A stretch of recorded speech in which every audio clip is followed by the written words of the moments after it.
Hello everyone, स्वागत है आप सभी का हमारे इस न्यू वीडियो में। तो जैसा कि आप सबको पता चल गया होगा, जस्ट अभी अभी यूपी ट्रिपल एससी की तरफ से यूपी लेखपाल का जो एग्ज़ाम डेट है वो जारी कर दिया गया है। आप लोग यहाँ पर देख सकते हो। तो इसमें जो डेट दी गई है वो 21 मई दी गई है और 10 से 12 बजे एक पाली में होगी एग्ज़ाम।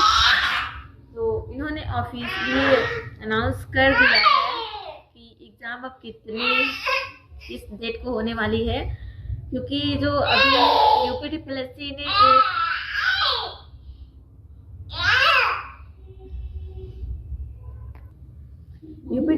ने जो कैलेंडर जारी किया था उसमें लेखपाल का कोई जिक्र नहीं था, लेकिन हाँ उसमें 3 डेट जो है वो रिजर्व की गई थी, उसमें से एक 21 मई है।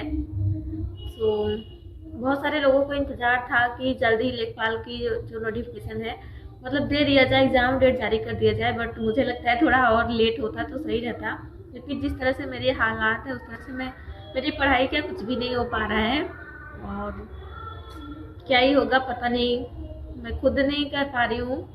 और मेरा तो यही मानना है, जॉब लेना तो बस एक ही लेना, जो जहाँ पे आप चाहते हो, जहाँ पर आपका दिल चाहता है करने का वही लेना, क्योंकि बाद में फिर पछतावे के अलावा कुछ मिलता नहीं है। हाँ, ये है कि नौकरी लग जाती है, खुशी तो होती है, बट फिर वही होता है, क्या ही बताऊँ।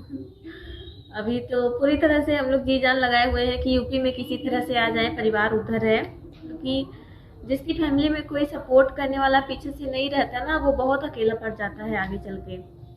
और कहीं ना कहीं ऐसा ही मेरा भी हाल है।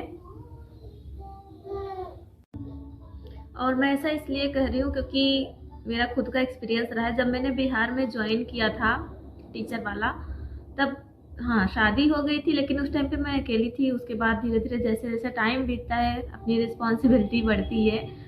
उसके बाद मुझे एक बेटा हुआ है और जिसको मुझे लेके अकेले ही, हाँ अभी 2025 में मैंने टोटल 3 महीने जॉब की है अकेले लेकर के इसको।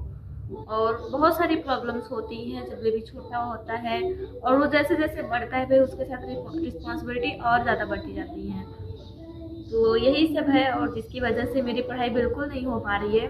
और बस कुछ ही दिन और बचे हैं कि मुझे दोबारा से भी स्कूल फिर से ज्वाइन कर लेना है। और मुझे समझ नहीं आ रहा कि मुझे यूपी में आना है तो मैं पढ़ाई करूँगी तो करूँ कैसे, क्योंकि मैंने सुना है बहुत सारे ऐसे लोग हैं जो बच्चा होने के बाद भी जॉब ले लेती हैं, लेकिन मुझे लगता है उनके पीछे कोई ना कोई और रहता है जो उनके साथ हमेशा साए की तरह रहता है। जब वो पढ़ती हैं तो उन्हें उनका बच्चा वो देखती हैं। सो यही है, आदमी अपना खुद का काम भी करता है, फिर बच्चा भी, उसको भी अगर आप देखते हो ना, उसके बाद कहो आप बच्चा जब सो जाए तब पढ़ाई करो तो माइंड कहाँ जा रहा है कुछ समझ में नहीं आता है। आप पढ़ कुछ और रहे हो, बुक में आप आंखें दसाए हुए हो, लेकिन माइंड कहाँ चला गया आप नहीं जान पाओगे। अब वो याद आएगा कुछ टाइम बाद कि अरे हाँ मैं तो पढ़ रही थी। और इस तरह का डिप्रेशन स्टार्ट हो जाता है भाई, मैं क्या ही बताऊँ। हाँ, लेकिन जो लोग भी हैं भैया तैयारी कर सकते हैं, जी जान लगा के तैयारी करो।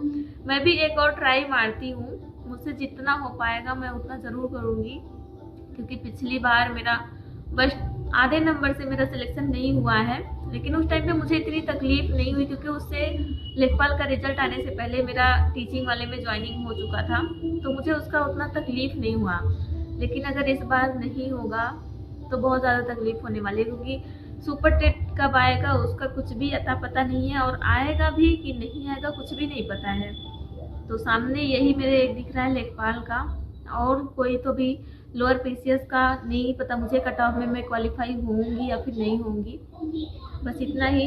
चलिए, मैं यही बताना चाह रही थी कि एक बार फिर से अब लग जाते हैं लेखपाल में, देखती हूँ, क्योंकि सिलेबस चेंज हुआ है और सिलेबस ठीक ठाक हो गया है चेंज होके।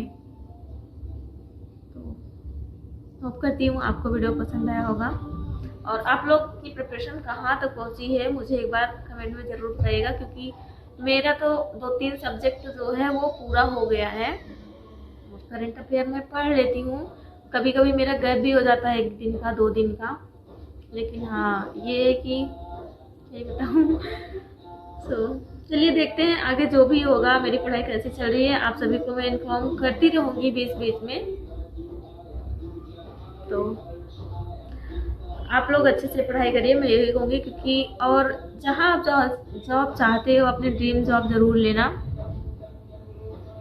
बाद में पछताने के अलावा और कुछ नहीं बचता है।